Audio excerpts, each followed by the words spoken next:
दोस्तों पिछले एक्सपेरिमेंट में हमने देखा कि कैसे इस 3 माचिस को यूज करके हमने इस बोतल का वेट आसानी से बैलेंस किया।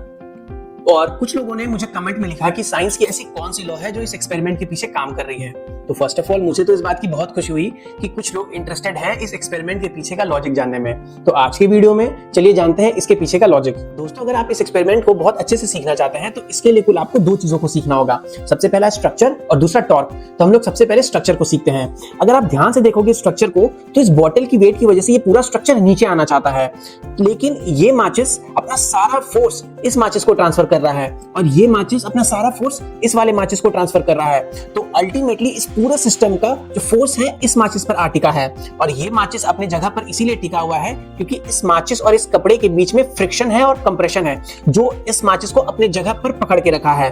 तो यही था स्ट्रक्चर का खासियत। आप इसको ऐसे रिलेट करो कि जब आपका छत बनता है तो छत अपना सारा वेट बीम पर ट्रांसफर करता है और बीम अपना सारा वेट पिलर पर ट्रांसफर करता है और पिलर अल्टीमेटली अपना सारा वेट जो है वो जमीन के अंदर ट्रांसफर करता है।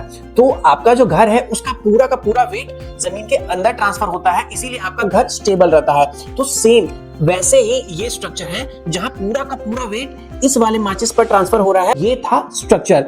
अब हम लोग दूसरा सीखते हैं टॉर्क। दोस्तों टॉर्क का मतलब होता है ट्विस्टिंग फोर्स। जैसे कि ये बॉटल है और ये कैप है, अगर आप इस कैप पर फोर्स लगाओगे तो ये कैप खुल जाएगा। तो ये कैप खुला क्यों? क्योंकि आपने इस पर टॉर्क लगाया है। टॉर्क यानी कि ट्विस्टिंग फोर्स।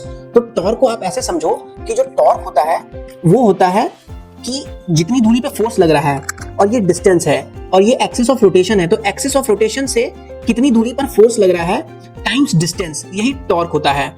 आपने अक्सर देखा होगा कि नट बोल्ट को लूज या टाइट करने के लिए ऐसे रेंज का इस्तेमाल किया जाता है।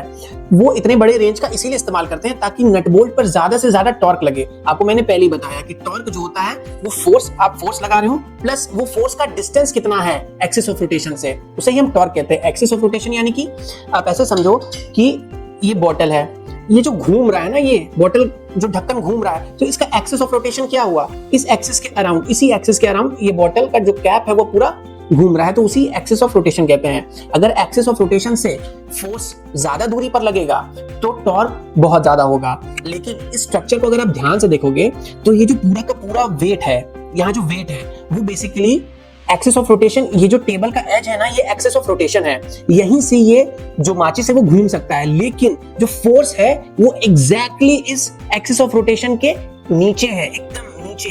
यानी कि डिस्टेंस तो कुछ है ही नहीं, डिस्टेंस 0 हो चुका है। इसीलिए इस पूरे स्ट्रक्चर का जो नेट टॉर्क है वो 0 है, जिस वजह से इसका कोई भी रोटेशनल फोर्स नहीं लग रहा है। तो ये था दूसरा कारण। तो यही दोनों कारण मिलकर के इस पूरे सिस्टम को बैलेंस करते हैं।